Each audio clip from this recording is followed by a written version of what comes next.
সাথী ও বন্ধুগণ, প্রথম একটি কথা আমি আপনাদের সামনে বলতে চাই।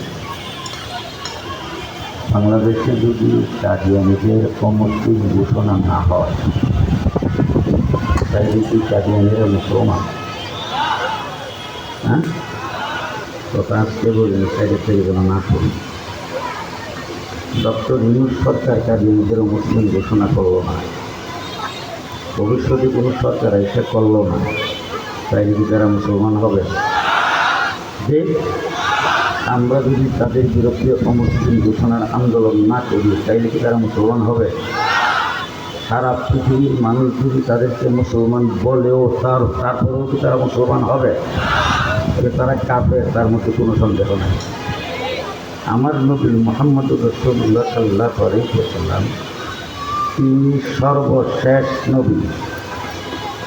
এটার মধ্যে যদি সামান্যতম কোনো সন্দেহ কাহারও থাকে, সেই ব্যক্তি ইমানদার হবে। কথা স্পষ্ট বলবেন।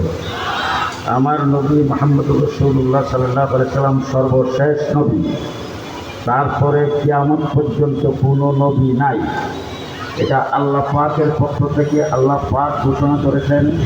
30 পারা কোরআন আজ পর্যন্ত আমাদের কাছে আসে, সেই